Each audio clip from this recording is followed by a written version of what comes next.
One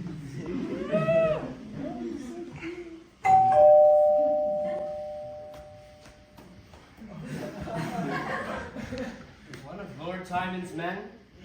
A gift, I warrant. I did dream of a silver basin.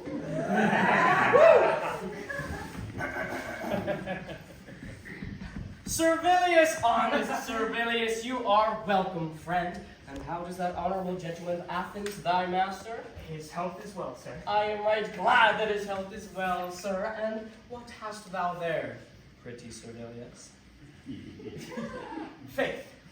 Nothing but an empty box, sir, which, on my lord's behalf, I entreat you to supply, having great and instant occasion with the use of 50 talents. Had sent to your lordship to furnish him, nothing doubting your present assistance therein. Nothing doubting, says he. Alas, good lord, a noble gentleman 'tis, if he would not keep so good a house. But many a time and often I had dined with him and told him on't to come again to supper to him, of purpose to have him spend less. Yet he would embrace no counsel, take no warning by my coming. Every man has his fault, and honesty is his. I had told him on't, but I could ne'er get him front. Servilius, I have noted thee always wise. Here's to thee. Your lordship speaks your pleasure. I have observed thee always for a towardly prompt spirit. Give thee thy due, and one that knows what belongs to reason, and canst use the time well. If the time use thee well, good parts in thee. Draw nearer, honest Servilius.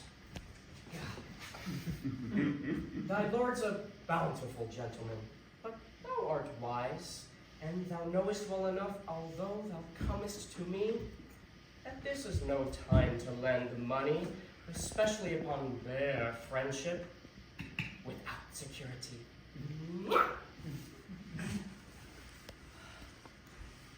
Fare thee well.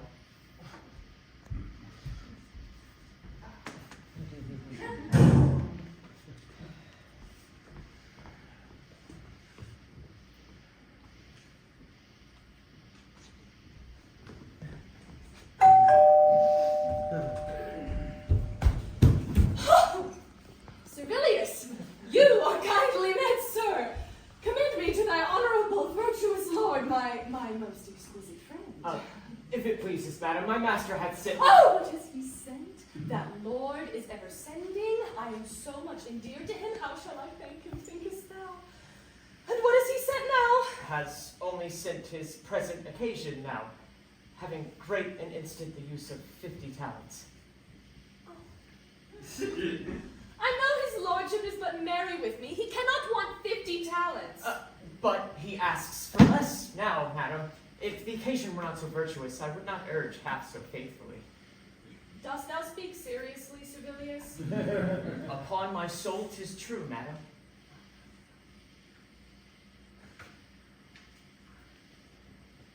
What a wicked beast was I to disfurnish myself against such a good time when I might have shown myself honorable. How unluckily it happened that I should purchase the day before for a little part and undo a great deal of honor.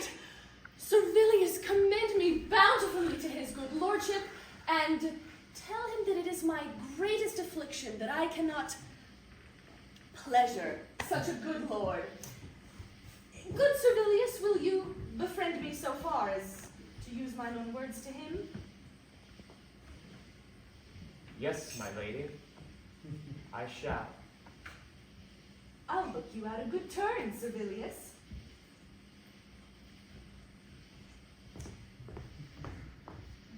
True as was said, Timon is shrunk indeed, and he that's once denied will hardly speed.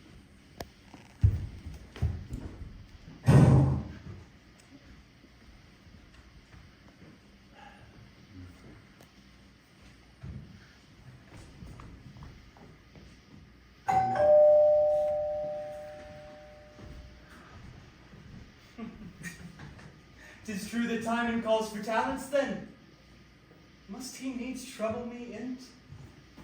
Above all others. He might have tried Lady Lucia or Lucullus, and now Ventidius is wealthy too, whom he redeemed from prison.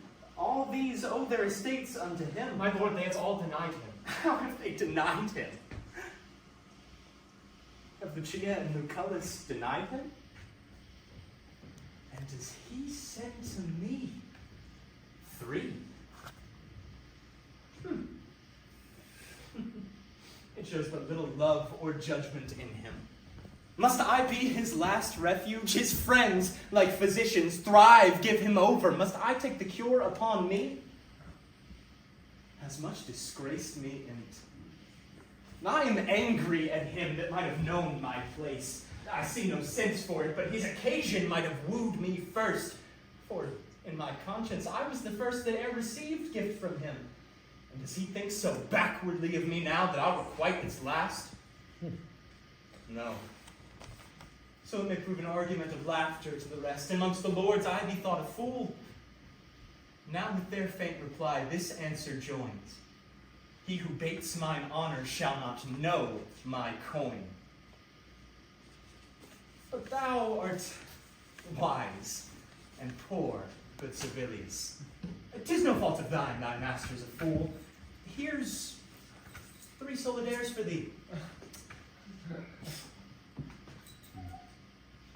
Good boy, farewell.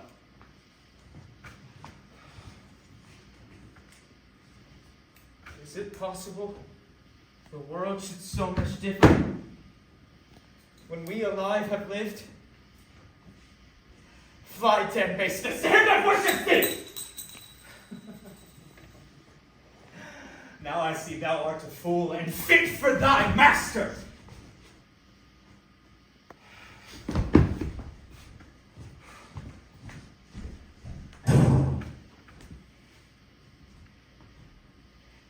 May these add to the numbers that scald thee! Let molten coin be thy damnation! Thou disease of a friend but not himself? Has friendship such a faint and milky heart that it should turn in less than 2 nights? Oh, you gods! I feel my master's passion, and these robes, they have my lord's meat in them. Why should it thrive and turn to nourishment when they have turned to poison? Oh. May diseases work upon it! And when they are sick to death, let not the facts of nature which my lord paid for be of any power to expel their sickness.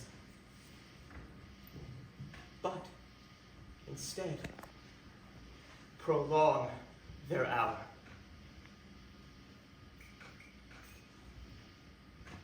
This was my lord's best hope. Now all are fled, save the gods. His friends are dead.